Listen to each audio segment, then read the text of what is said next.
আসসালামু আলাইকুম, welcome to আখি স্বপন ভ্লগ। সবাই কেমন আছেন? আলহামদুলিল্লাহ, আমরা অনেক ভালো আছি।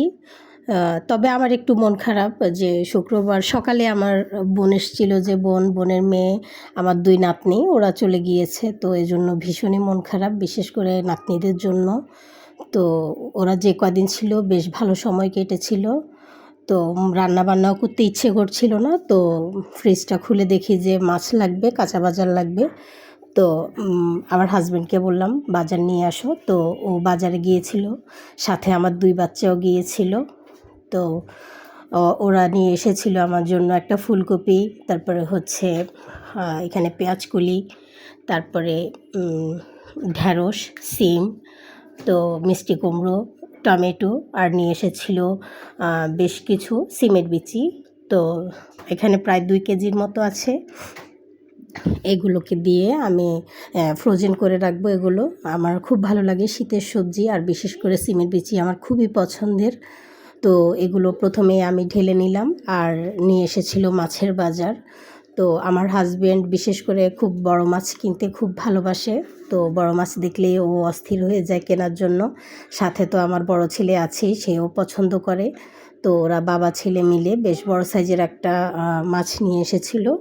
এটা মনে হয় প্রায় 4 কেজির কাছাকাছি হবে। তো এই মাছটা অনেক বড় ছিল। তো আমি এটা ঢালাতে আমার পুরো ট্রেটাই ভরে গিয়েছে মাছে। তো এটার সাথে নিয়ে এসেছিল কই মাছ। শীতে কই মাছের ভর্তা ভীষণ ভালো লাগে। তো কিছু চাইলে ভাজা করা যাবে আর ভর্তা করা যাবে, এজন্য তো কই মাছও নিয়ে এসেছিল। তো আমি একে একে কই মাছগুলোকেও বের করে নিচ্ছিলাম। তো কই মাছগুলোকে ঢেলে আমি দেখছিলাম যে কী অবস্থা। তো মাছটা তো একদম জ্যান্ত ছিল, বড় মাছটা। কই মাছগুলোও জ্যান্ত ছিল, ও সব কাটিয়ে নিয়ে এসেছে। আমার হাজব্যান্ড আর আমার বাচ্চা, ওরা জ্যান্ত মাছ ছাড়া খেতে চায় না। তো ওরা বড় মাছ যে লোকেরা জিয়ে রাখে ওখান থেকে, হাউস থেকে পছন্দ করে নেয়, যেটা চায় ওইটাই ওখানে লোকেরা কেটে দেয় আমার ছেলেকে আর হাজব্যান্ডকে। তো ওরা নিজেরা পছন্দ করে এই মাছটা নিয়ে এসেছে। তো মাছে ভীষণ সুন্দর তেল হয়েছে।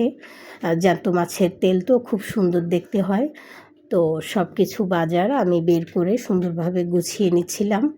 তো আমি ছোট মাছ খেতে ভীষণ ভালোবাসি। তো এজন্য আমার হাজব্যান্ড আমার জন্য এই ছোট মাছগুলো নিয়ে এসেছে। এটাকে আমাদের আঞ্চলিক ভাষায় কাচকি মাছ বলা হয়। তো এই মাছটা আমি ভীষণ পছন্দ করি। একেবারে বাটা মরিচ দিয়ে একটু ঝাল করে পাতুরি করলে ভীষণ ভালো লাগে খেতে। আর এখনকার যে ফ্রেশ ধনেপাতা, সাথে ওইটা দিলে তো আর কথাই নেই। এই ছিল আমাদের আজকের বাজার।